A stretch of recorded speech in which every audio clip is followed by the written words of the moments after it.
आप देख रहे हैं डार्क फाइल्स। तो चलिए बढ़ते हैं आज की इस कहानी की ओर। बात तब की है जब शहर और गांव में बहुत फर्क होता था। जहां शहरी इलाकों में पक्की सड़कें बननी शुरू हो गई थी, वहीं गांव में अभी तक बिजली का भी कोई नामो निशान नहीं था। ये घटना तभी की है। दरअसल हुआ कुछ यूं था कि गांव में रहने वाले मेरे एक दोस्त अनिल की शादी थी। हालांकि अनिल पहले हमारे साथ शहर में ही रहता था, पर उसके पिताजी का देहांत हो जाने के बाद वो गांव चला गया।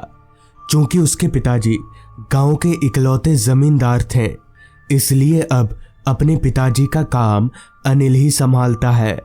खैर, अपने जिगरी यार की शादी में मैं ना जाऊं ऐसा तो हो नहीं सकता। लिहाजा मैंने अपना सामान उठाया और स्टेशन जाकर ट्रेन पकड़ ली। चूंकि अनिल का गांव मेरे यहाँ से काफ़ी दूर था, तो जाहिर सी बात है वहाँ पहुँचने में फ़िलहाल वक्त लगेगा। हालांकि मैंने चिट्ठी लिखकर अनिल को अपने आने की खबर दे दी थी। बदले में उसने ये लिखा था कि वो मेरे स्टेशन से घर आने के लिए एक तांगे वाले को भेज देगा। खैर, तकरीबन 6-7 घंटों के बाद ठीक रात के 9 बजे मैं अनिल के गांव के स्टेशन पर उतरा। स्टेशन का नाम था वीरानगढ़। जितना अजीब ये नाम था, उससे भी ज़्यादा अजीब थी स्टेशन पर फैली खामोशी। पूरे प्लेटफॉर्म पर मैं अकेला मुसाफिर था और मेरे अलावा ट्रेन से भी पूरे प्लेटफॉर्म पर कोई नहीं उतरा था। खैर, मैं स्टेशन से बाहर निकलने लगा। घटना कितनी पुरानी है, इस चीज का अंदाजा आप इस बात से लगा सकते हैं कि स्टेशन मास्टर के कमरे के बाहर दीवार पर सिर्फ एक लालटेन जल रही थी। खैर, मैं स्टेशन से बाहर निकला तो स्टेशन के बाहर मुझे कोई नजर नहीं आ रहा था। ऊपर से इतना अंधेरा फैला हुआ था कि अगर कोई होगा तो भी नहीं दिखेगा। मगर अनिल ने तो चिट्ठी में लिखा था कि वो तांगे वाले को भेज देगा, तो फिर क्यों नहीं भेजा। अभी मैं थोड़ा आगे बढ़कर खड़े खड़े ये सोच ही रहा था कि तभी ठीक मेरे पीछे से एक आवाज आई, अनिल बाबू के घर जाना है। मैं पीछे मुड़ा तो पाया कि एक तांगे वाला अपना तांगा लिए खड़ा है। तांगे के सामने सिर्फ एक लालटेन जल रही थी, जिसकी रोशनी में उस तांगे वाले का चेहरा धुंधला धुंधला दिख रहा था। तभी मैंने कहा, जी, अनिल के ही घर जाना है। ये सुनकर तांगे वाले ने हाथ का इशारा करके मुझे तांगे में बैठने के लिए कहा। फिर जैसे ही मैं तांगे में बैठा तो तांगे वाले ने तांगा आगे बढ़ा लिया। गांव के उन कच्चे रास्तों पर ना तो लाइट थी और ना ही कोई इंसान। चारों तरफ से आती झिंगुरों की आवाजें पूरे फिजा में गूंज रही थी। आसमान पर चांद नहीं था। शायद कुछ देर पहले ही यहाँ पर बारिश हुई थी, क्योंकि जब तांगे का पहिया रास्ते पर फैले कीचड़ में जाता तो एक तरह की आवाज का इजाद होता। पता नहीं वो तांगे वाला तांगा कैसे चला रहा था, क्योंकि मुझे तो लालटेन की मरियल रोशनी में तांगे वाला ही सही से दिख नहीं रहा था। उबड़ खाबड़ रास्तों के कारण अभी मैं तांगे पर बैठकर उछल ही रहा था कि तभी तांगे वाले ने पूछा, क्या नाम है आपका? तो मैंने जवाब दिया, जी, अनिरुद्ध नाम है मेरा। और आपका? इस पर तांगे वाला बोला, मेरा नाम रविधर है। यहाँ के लोग मुझे रॉबिन बुलाते हैं। तांगे वाले की बातों को सुनकर अब तक मैं ये तो समझ ही गया था कि ये आदमी पूरे रास्ते मुझे बोर नहीं होने देगा। इससे पहले कि मैं बातचीत आगे बढ़ाता, तभी रविधर ने कहा, आप भूतों पर विश्वास करते हैं? रविधर के मुंह से अचानक ये सवाल सुनकर मैं थोड़ा चौंक सा गया और बोला, नहीं, पर आपने ऐसा अचानक क्यों पूछा? तो रविधर बोला, बस ऐसे ही पूछ लिया। मुझे पता था आप शहर के लोग ना इन सब चीज़ों पर विश्वास नहीं करेंगे। इस पर मैंने रविधर से पूछा, आप विश्वास करते हैं भूतों पर? इस पर रविधर बोला, जी, पूरा विश्वास करता हूँ, और अगर आप चाहें तो दिखा भी सकता हूँ। हालांकि इस बात में दम तो नहीं था, मगर जिस हिसाब से रविधर ने यह बात कही थी उसकी आवाज में एक अलग सा कॉन्फिडेंस था, इसलिए मैंने उसे हाँ बोल दिया, मतलब भूत देखने के लिए राजी हो गया। जिस पर रविधर ने कहा, अभी थोड़ी देर बाद हम लोग जिस रास्ते से गुजरेंगे वहाँ एक बरगद का बड़ा सा पेड़ होगा, वहीं पर आपको भूत दिखेगा। हालांकि मैं जानता था कि ऐसा कुछ होने वाला नहीं है, मगर फिर भी रविधर की बात रखने के लिए मैं तैयार हो गया।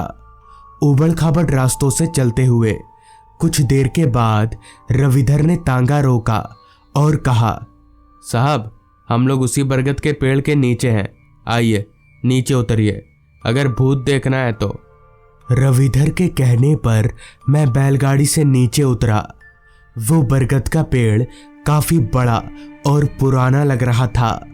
कम से कम वो पेड़ 100 साल से भी ज्यादा पुराना रहा होगा। खैर, मैं उस बरगद के पेड़ पर किसी भूत को ढूंढने की कोशिश करने लगा, लेकिन वहां पर मुझे कोई भूत वगैरह ऐसा कुछ दिख नहीं रहा था। तभी रविधर बोला, साहब, वो देखिए, उस पेड़ के सबसे ऊपर पर कोई बैठा है ना। रविधर के बताए मुताबिक मैंने उस पेड़ में सबसे ऊपर देखने की कोशिश की, मगर मुझे वहां घने अंधेरे के अलावा और कुछ भी नहीं दिखा। मैं समझ गया कि ये रविधर मुझे डराने की कोशिश कर रहा है। जिस पर मैंने उससे कहा, हाँ भाई, देख लिया भूत, अब चलो जल्दी। इतना बोलकर मैं वापस से तांगे में चढ़कर बैठ गया। मेरे बैठते ही रविधर ने तांगा आगे बढ़ा लिया। तभी तांगा चलाते हुए रविधर बोला, साहब, वो भूत सबको नहीं दिखते, और जिंदा लोगों को तो खासकर नहीं दिखते। रविधर की बात कुछ अजीब तो थी, मगर उस वक्त मैंने उतना ध्यान नहीं दिया। आसमान की हालत अब और भी ज्यादा खराब हो चुकी थी। रह रहकर बिजलियां चमक रही थीं और बादल भी गरज रहे थे। किसी भी वक्त बारिश आ सकती थी। स्टेशन से यहां तक के रास्ते में अभी तक मुझे एक भी आदमी नहीं दिखा था, जो कि बहुत अजीब बात थी। मैंने जब इस बात का जिक्र रविधर से किया तो उसने कहा, साहब, इस गांव का जैसा नाम है ना, वैसा ही है ये गांव। अंधेरा हो जाने के बाद यहाँ के लोग घर से बाहर नहीं निकलते हैं। अभी हमारा तांगा चल ही रहा था कि तभी अचानक ही बहुत तेज बारिश आ गई। हालांकि बारिश की वजह से मुझे तो कोई फर्क नहीं पड़ रहा था, क्योंकि मैं तांगे की छावनी के नीचे था। लेकिन रविधर वो बारिश में भीग रहा था। जिस पर मैंने उससे कहा, अरे आप तो भीग रहे हैं, एक काम करो, तांगे को किसी पेड़ के नीचे रोक लो। तो इस पर रविधर बोला, नहीं साहब, इस मौसम में किसी भी पेड़ के नीचे रुकना अच्छा नहीं होगा। अगर मैं थोड़ा भीग भी जाऊंगा तो कुछ नहीं होगा। जिसके बाद रविधर बिना रुके तांगा चलाता रहा। रविधर अभी तांगा चला ही रहा था कि तभी मेरी नजर उसी रास्ते के एक किनारे पर पड़े तांगे पर गई। वो तांगा पूरी तरह से टूटकर बिखर चुका था। ऐसा लग रहा था जैसे कोई भारी भरकम चीज उसके ऊपर गिर गई होगी। इससे पहले कि मैं उस टूटे फूटे तांगे के बारे में रविधर से पूछता, तभी रविधर बोला, देखा साहब, मैं इसलिए पेड़ के नीचे रुकने से मना कर रहा था।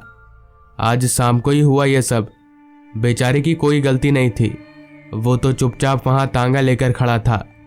इस पर मैंने कहा, सुनकर बहुत दुख हुआ। आप जानते थे इनको? तो रविधर बोला, जानता था। और कुछ देर चलने के बाद तांगा एक बड़े से घर के बाहर रुका।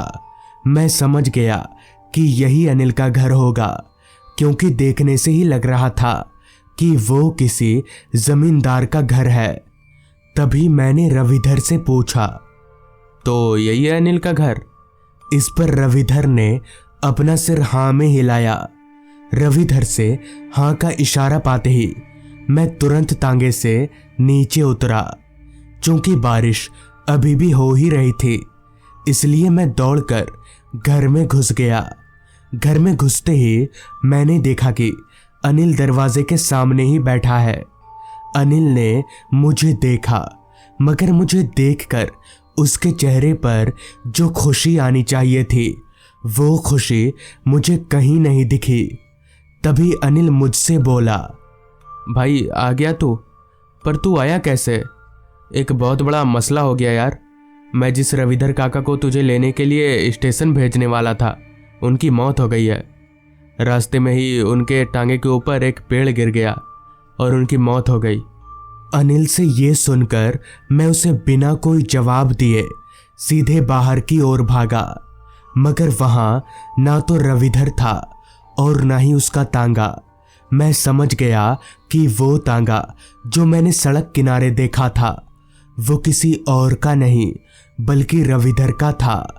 और रविधर को उस बरगद के पेड़ वाले भूत इसलिए दिख रहे थे क्योंकि रविधर जिंदा नहीं बल्कि मरा हुआ था, और शायद इसीलिए वो बारिश से बचने के लिए पेड़ के नीचे नहीं छिप रहा था, क्योंकि उसे मेरी जान की परवाह थी। उस दिन के बाद से रविधर मुझे कभी नहीं दिखा और ना ही वीरानगढ़ गांव में किसी और ने उसे देखा। तो दोस्तों, ये थी आज की कहानी। अगर आपको ये कहानी अच्छी लगी हो तो चैनल को जरूर सब्सक्राइब कर लें। तो मैं आपका दोस्त आर्यन जल्द ही मिलूंगा आपसे ऐसी ही एक डरावनी कहानी के साथ।